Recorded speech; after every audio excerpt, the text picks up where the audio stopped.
De a poco estamos dejando la antigüedad atrás, estamos avanzando y piense que nosotros estuvimos viendo a Platón en el siglo V antes de Cristo, en la antigüedad clásica. Así que vamos avanzando un poco en el tiempo y algunas cuestiones que dijimos inicialmente sobre la estética como disciplina autónoma, lo vamos a ir recuperando porque estamos acercándonos a esa época. Y el texto al que nos vamos a referir es el texto de Simon Marchand-Fils, La autonomía de la estética en la ilustración. Este es un capítulo de un texto que lleva por título Estética en la cultura moderna. Prefiero como introducción a ese texto, no porque lo que yo les voy a contar ahora esté en el texto de Marchand-Fils, todo lo contrario, no está, pero justamente como no está, prefiero que ese salto, que está tremendo salto que estamos dando de la antigüedad, ¿sí? Nos estamos pasando y sorteando la Edad Media, el Renacimiento, y vamos a entrar en la Ilustración y lo que se denomina la Edad Moderna. Pero entonces, justamente porque estamos dando tremendos saltos, quería aunque sea referirles esos saltos. Entonces, nosotros estuvimos en una antigüedad del siglo V a.C. Cada vez que referimos a Homero, nos estábamos refiriendo a una producción de Homero del siglo VIII a.C. Luego, Sócrates, Platón, siglo IV y siglo V a.C. Después, Aristóteles, y ahora les voy a referir, por un lado, la Edad Media, pero centrándome en el Renacimiento. De Edad Media nosotros no vamos a ver ningún texto, pero yo les mencioné que quienes estén interesados en el estudio de San Agustín sobre la música, que lo pueden buscar, está disponible, lo hemos dado en otras oportunidades, así que es interesante también ver que todo el pensamiento de Platón antiguo durante la Edad Media fue cristianizado por San Agustín. Y todo el pensamiento de Aristóteles durante la Edad Media fue cristianizado por Santo Tomás. Quiere decir que quien haya leído a Platón y a Aristóteles, si tiene voluntad, interés de ver a los dos padres de la Iglesia, que son San Agustín y Santo Tomás, van a ver que les va a ser familiar el modo de razonar. Van a ver que el sistema que proponen no les va a resultar ajeno. Es que San Agustín y Santo Tomás están cristianizando a ambos pensadores. Piensen que toda esa etapa de la Edad Media, también el arte está ligado a la ilustración, y lo digo bien, de la Biblia. Entonces las obras no están firmadas. Quiere decir que hay toda una etapa previa a 1400, es decir, previa al siglo XV, en la que arte y artesanía están imbricados. Es toda una etapa. Piensen que recién en el 400, en el 1400, es decir, en el siglo XV, se empiezan a firmar las obras. Entonces, cuando se empieza a firmar la obra, ya empieza a disociarse artesanía de arte. Vayamos por partes. Y esto es lo que yo le llamaba una aclaración previa a lo que vamos a ver. Estamos dando esquemas, estamos dando como con una vista muy panorámica problemáticas que llevarían mucho más tiempo. Alertados sobre eso, podríamos redondear diciendo que el Renacimiento comprende aproximadamente el siglo XV y el siglo XVI. Aproximadamente, grosso modo diríamos. El Renacimiento es considerado el primer periodo de los tiempos modernos. Quiere decir que yo lo que les estoy proponiendo, y vamos a ver con Marchand Fils, es justamente ingresar en la Edad Moderna. El Renacimiento sería esa primera etapa, o casi una premodernidad. Se sitúa entre todo el pensamiento religioso de la Edad Media y lo que será luego la Ilustración. Es decir, que en el Renacimiento hay una concepción del mundo profano, la concepción es profana, quiere decir no religiosa. Hay una concepción del mundo no religiosa, profana. Por lo tanto, la mirada del Renacimiento está dirigida hacia este mundo, hacia la naturaleza. ¿Por qué? Porque justamente en esta etapa, el siglo XV y siglo XVI, hay una crítica a la Edad Media. Es la época de crítica al pasado inmediato. Es una época de crítica al mundo medieval.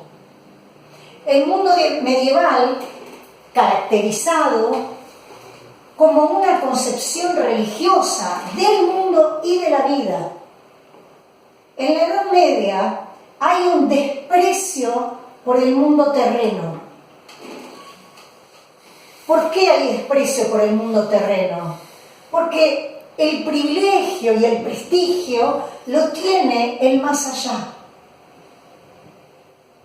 Es decir, que en el mundo medieval hay una constante referencia al más allá porque se anhela, se busca la salvación del hombre. Y si el privilegio lo tiene el más allá, claramente el mundo terreno, el inmediato, es despreciado. Quiere decir que todo el mundo medieval está centrado en la divinidad. Por eso el concepto de teocentrismo. Theos es Dios. Theos, ¿sí? El mundo centrado alrededor de Dios. En ese sentido, por eso decíamos un desprecio, quizás desprecio es un poco fuerte, un descuido, ¿sí? Si prefieren, un descuido por el mundo terrenal. Esa concepción del mundo, fíjense que les decía que justamente en el Renacimiento la mirada se vuelve hacia este mundo. ¿Ven el cambio? Si en la Edad Media el desprecio era por este mundo, porque el prestigio y el anhelo era la salvación del hombre, por lo tanto el énfasis está puesto en el más allá. Bueno, con el Renacimiento, fíjense si no va a ser una época crítica, cambia el centro. Ya la mirada y el privilegio está puesto en este mundo. Por lo tanto, hay una importancia en la mirada hacia la naturaleza. Por eso es una época de crisis, porque se está cambiando un paradigma religioso por un nuevo paradigma. Entonces se considera una etapa de transición al Renacimiento, de transición entre el teocentrismo de la Edad Media y el periodo iluminista, donde el privilegio lo va a tener la razón, y la razón es la del hombre, del centro que es Dios. Ahora se está volviendo un centro que es humano. Por eso es una época de crisis, decía, y es una época de transición, porque es el Renacimiento el que reconoce que el saber medieval es insuficiente. Claro, reconoce que es insuficiente, pero todavía no logra dar cuenta, no logra incorporar nuevos términos, porque está reflexionando, pero todavía no logra dar con conceptos. Noten algo, esa mirada que se vuelve hacia la naturaleza da como figura artística, como autor de maravillosas obras sobre la anatomía del hombre, a Vesalio. Todos los dibujos maravillosos de, se los anoto, Vesalio, sobre la anatomía del hombre, dan cuenta de este nuevo interés. Fíjense que ahí no solo hay desnudez, hay un interior del hombre, cosa que esa importancia del cuerpo humano, hay casi un deleite, la mirada vuelve hacia sí y hacia su propio cuerpo. Noten que es todo lo contrario a lo que pasaba en la Edad Media. En la Edad Media, justamente el cuerpo estaba olvidado y oculto tras ropajes muy pesados. Ahora desaparecen los ropajes y aparecen en escena los cuerpos humanos. Piensen que este hombre del Renacimiento está pisando un suelo nuevo.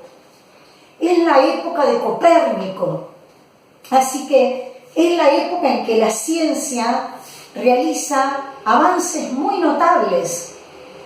Sin embargo, desde lo filosófico es bastante estéril, porque aún tiene esta herencia medieval y aún no logra pensar conceptos que le sean propios de esa época. Por eso la idea de que es una etapa de crisis, pero muy rica también.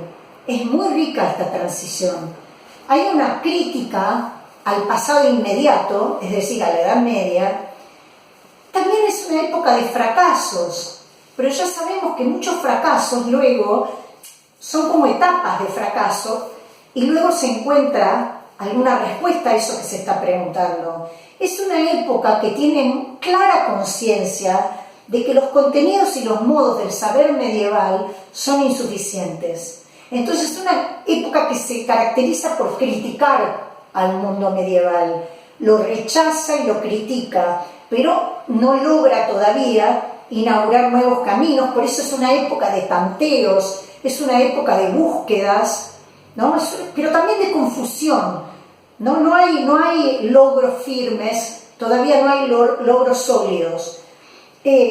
Claramente es una época de preparación para la iluminación del siglo XVII.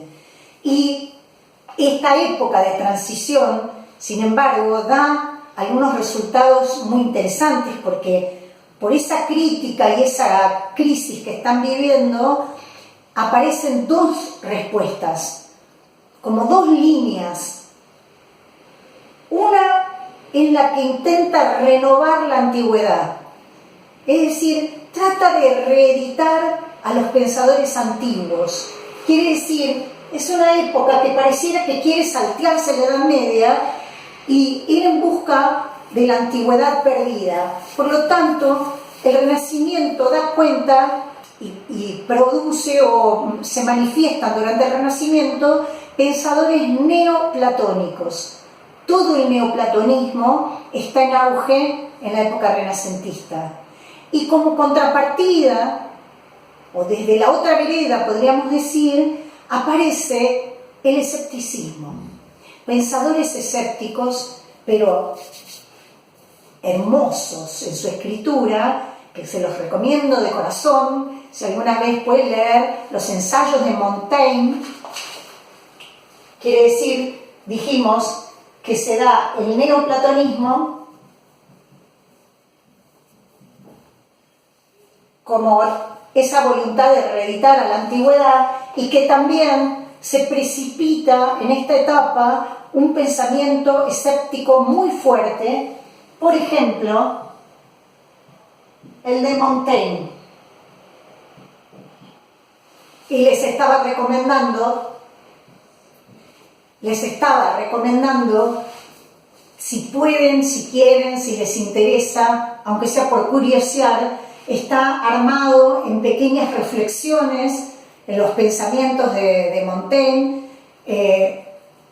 Son deliciosos,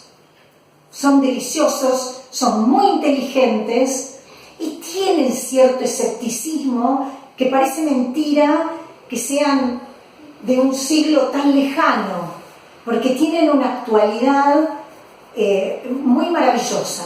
Así que si tienen oportunidad, no los descarten, échenle un vistazo, se lee de una sentada, son pequeños y son tan lúcidos, tan brillantes, que da gusto leerlos, están tan bien escritos también, tiene una hermosa escritura Montaigne, y a la vez da cuenta de cómo se está conformando de a poco ese yo, esa primera persona y el autoconocimiento del yo, de manera como si tuviera en germen lo que más tarde, en el siglo XVIII, va a estallar.